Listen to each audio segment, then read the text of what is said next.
ಈ ಕಾರ್ಯಕ್ರಮಕ್ಕೆ ಬಂದು ಕಾವ್ಯ ಅವರು, ಬಿಗ್ ಬಾಸ್ ಖ್ಯಾತಿ ಕಾವ್ಯ ಅವರು ಬಂದು ತಮ್ಮ ದುರಂಕಾರದ ವರ್ತನೆಯನ್ನು ತೋರಿಸಿ, ನೀವೇ ಕೇಳಿದ್ರಲ್ಲ, ಕಾವ್ಯ ಅವರು ಹಾಗಾದ್ರೆ ದುರಂಕಾರದ ವರ್ತನೆಯಿಂದ ವರ್ತಿಸಿದ್ದಾರೆ. ಇದರ ಅಸಲಿಯತ್ತೇನು, ನಡೆದ ಘಟನೆ ಏನು ಅಂತ ಈ ಒಂದು ವಿಡಿಯೋದಲ್ಲಿ ನೋಡೋಣ ಬನ್ನಿ ಬಂಧುಗಳೇ.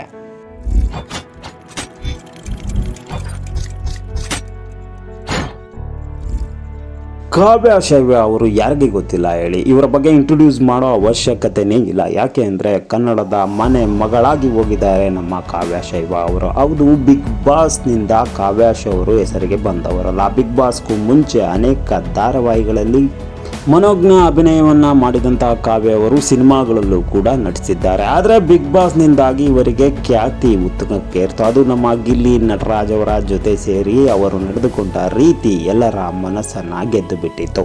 ಬಿಗ್ ಬಾಸ್ನಿಂದ ಹೊರಬಂದ ನಂತರವೂ ಕೂಡ ಇವರು ಅಭಿಮಾನಿ ವರ್ಗದ ಜೊತೆ ನಡೆದುಕೊಳ್ಳುತ್ತಿರುವ ರೀತಿ, ಜೊತೆಗೆ ಅವರು ಭಾಗವಹಿಸಿದ ಕಾರ್ಯಕ್ರಮಗಳಲ್ಲಿ ಇರ್ತಕ್ಕಂತಹ ರೀತಿ ಎಲ್ಲರಿಗೂ ಮನೋಜ್ಞವಾದ ಪ್ರೀತಿ ಮತ್ತು ಪ್ರೋತ್ಸಾಹಕ್ಕೆ ಕಾರಣವಾಗಿತ್ತು. ಇವರಿಬ್ಬರ ಈ ವರ್ತನೆಯಿಂದಾಗಿ ದಿನದಿಂದ ದಿನಕ್ಕೆ ಅಭಿಮಾನಿ ವರ್ಗ ಹೆಚ್ಚಾಗ್ತಾ ಇದೆ ಅಂತ ನಾವೇ ವಿಡಿಯೋ ಕೂಡ ಮಾಡಿದ್ವಿ.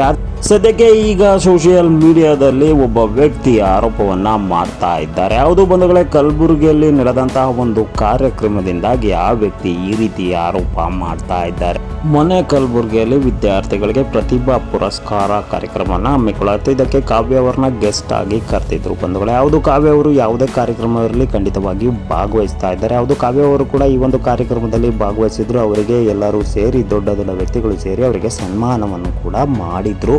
ಇಲ್ಲಿವರೆಗೂ ಕಾರ್ಯಕ್ರಮ ಗಮನಿಸಿರೋ ನಮಗೆಲ್ಲರಿಗೂ ಕೂಡ ಇರೋ ಐಡಿಯಾ ಪ್ರಕಾರ ಕಾವ್ಯ ಅಥವಾ ಗಿಲ್ಲಿ ಯಾರೇ ಸೇರಿದ್ರು ಕೂಡ ಅಭಿಮಾನಿ ವರ್ಗ ಮುಗಿ ಬೀಳುತ್ತೆ. ಅವರಿಗೆಲ್ಲರಿಗೂ ಕೂಡ ಗಿಫ್ಟ್ಗಳನ್ನು ಕೊಡೋದಕ್ಕೆ ಒಬ್ಬರಿಂದೊಬ್ಬರು ಮೇಲೆ ಬಿದ್ದು ಅವರನ್ನ ಜೊತೆ ಸೆಲ್ಫಿ ತೆಗೆಸ್ಕೊಳ್ಳೋದಕ್ಕೆ ಕಾಯ್ತಾ ಇರ್ತಾರೆ. ಒಂಥರ ಇದು ಈಗ ಟ್ರೆಂಡಿಂಗ್ ಆಗೋಗ್ಬಿಟ್ಟಿದೆ. ಒಂಥರ ಕರ್ನಾಟಕದ ಒಂದು ಸೆನ್ಸೇಷನಲ್ ಜೋಡಿ ಕೂಡ ಇವರಾಗಿದ್ದಾರೆ. ಇದು ಎಲ್ಲರ ಸಾಮಾನ್ಯರಿಗೂ ಗೊತ್ತಿರೋ ವಿಚಾರ. ಆದರೆ ಈ ಒಂದು ಆಯೋಜಕರಿಗೆ ಒಂದು ಪರಿಜ್ಞಾನವೇ ಇಲ್ಲ. ಮೈಕನ್ನು ಕಾವ್ಯ ಅವರ ಕೈಯಿಂದ ಕಿತ್ಕೊಂಡಿದ್ದಾರೆ. ಯಾಕೆಂದರೆ ಅಭಿಮಾನಿ ವರ್ಗದವರು ಅವರ ಜೊತೆ ಗಿಫ್ಟ್ ಕೊಡೋದಕ್ಕೆ ಮತ್ತು ಫೋಟೋವನ್ನು ತೆಗೆದುಕೊಳ್ಳೋದಕ್ಕೆ ಮುಗಿ ಬಿದ್ದಿದ್ದರಿಂದ, ಸ್ಟೇಜ್ ಹತ್ತಿದ್ರಿಂದ ಕೋಪಗೊಂಡ ಆಯೋಜಕರು ಕಾವ್ಯ ಅವರ ಕೈಯಿಂದ ಮೈಕ್ ಕೂಡ ಕಿತ್ಕೊಂಡಿದ್ದಾರೆ ಬಂಧುಗಳೇ. ಹೌದು ಬಂಧುಗಳೇ, ಈ ಒಂದು ಕಾರ್ಯಕ್ರಮದಲ್ಲಿ ಕಾವ್ಯ ಅವರಿಂದ ಮೈಕನ್ನು ಕಿತ್ಕೊಂಡು ಅವರಿಗೆ ಅವಮಾನ ಮಾಡಿದ್ರು ಕೂಡ ವೇದಿಕೆಯ ಎಲ್ಲ ರೀತಿಯ ಕಾರ್ಯಕ್ರಮಗಳ ಆಗುಹೋಗುಗಳಿಗೆ ಆ ಒಂದು ಕಾರ್ಯಕ್ರಮ ಆಯೋಜಕರೇ ಕಾರಣವಾಗಿರ್ತಾರೆ. ಕಾವ್ಯ ಅವರು ಫೇಮಸ್ ಇದ್ದಾರೆ, ಜನರು ಸೇರ್ತಾರೆ ಅನ್ನೋ ಕಾರಣಕ್ಕೆ ತಾನೇ ನೀವು ಅವರನ್ನು ಗೆಸ್ಟ್ ಆಗಿ ಕರೆಸಿರೋದು. ಆದರೆ ನೀವು ಕರೆಸಿ ಅವರಿಗೆ ಅವಮಾನ ಮಾಡಿದ್ದೀರಿ. ಹೌದು, ಅವರು ಗೆಸ್ಟ್ ಆಗಿ ಬರ್ತಾರೆ ಅಂದರೆ ಅಭಿಮಾನಿ ವರ್ಗದವರು ಹೆಚ್ಚೆಚ್ಚು ಸೇರ್ತಾರೆ, ಅವರನ್ನು ನೋಡೋದಕ್ಕೆ, ಸೆಲ್ಫಿ ತೆಗೆದುಕೊಳ್ಳೋದಕ್ಕೆ ಬರ್ತಾರೆ ಅನ್ನೋ ಒಂದು ಪರಿಜ್ಞಾನವೂ ಕೂಡ ಇವರಿಗೆ ಇರಲಿಲ್ವೇ?